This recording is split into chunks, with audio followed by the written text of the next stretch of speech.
കൺസ്യൂമന്റ് അയക്കുമ്പം നമ്മുടെ ഇവിടുത്തെ ഏറ്റവും വലിയ പ്രോബ്ലം ഒരു എക്സ്പോർട്ടർ ഫൈൻഡ് ചെയ്യാൻ പോകുന്ന കാര്യം ഇന്ത്യയിൽ തന്നെ ഉള്ള ഒരു സ്ഥലത്ത് വന്ന് ഫോർ എക്സാമ്പിൾ ഇപ്പം കൊച്ചിയിൽ ഒരു ഡൊമസ്റ്റിക് ഒരു ഉത്സവം പോലല്ല മുംബൈയിൽ പോകുമ്പോൾ ഒരു പർട്ടിക്കുലർ കൺസ്യൂമന്റ് നമ്മുടെ ഇവിടെ നയിക്കുമ്പോൾ ഈ മഹാരാജ്യത്തിലെ ഏകദേശം 140 കോടി അല്ലെങ്കിൽ 130 കോടി ജനങ്ങൾ ഉള്ള സ്ഥലത്ത് ഓരോ പോർട്ടിൻ്റെയും ഓരോ സർക്കാരിൻ്റെയും നയങ്ങൾ വ്യത്യാസമാണ്, പോർട്ടിൻ്റെ കാര്യങ്ങൾ വ്യത്യാസമാണ്. സോ ലോജിസ്റ്റിക്കൽ പ്രോസസ്സിൽ ഒരു പർട്ടിക്കുലർ സമയത്ത് ഒരു പ്രോഡക്റ്റ് ഇന്ന സ്ഥലത്തേക്ക് the right property right product the right place at the right time അത് റീച്ച് ഔട്ട് ചെയ്തില്ലെങ്കിൽ സ്വാഭാവികമായിട്ടും നമുക്ക് പ്രോബ്ലം വരും. ഈ ലോജിസ്റ്റിക്സിനെ കറക്റ്റായിട്ട് എങ്ങനെയാണ് ഇതിനെ ഏകോപിക്കാൻ സാധിക്കുക, എങ്ങനെ സപ്ലൈ ചെയിൻ്റെ ഡിസ്ട്രപ്ഷൻസിനെ മാറ്റാൻ സാധിക്കുന്നുണ്ട്, ഈ ഇൻഫ്ലേഷനും അതുപോലെ തന്നെ വരുന്ന ടാരിഫ് റേറ്റ്സിനും എങ്ങനെ അഫക്റ്റ് ചെയ്യാൻ പറ്റുന്നുണ്ട്,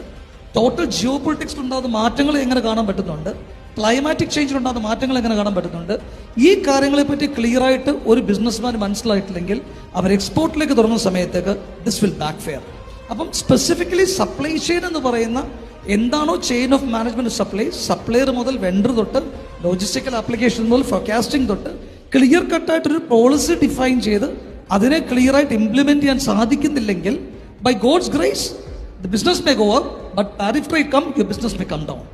some geopolitical issue comes up, ചില സമയത്ത് വാർ വരും, കാറ്റസ്ട്രോഫി വരും, നേരെ ബിസിനസ് താഴേക്ക് പോകും. ഇതിനെ മറികടക്കാനായിട്ട് ഞങ്ങളുടെ എക്സ്പെർട്ടൈസ് ഞങ്ങൾക്ക് ഇതിനകത്ത് ഉപയോഗിക്കാൻ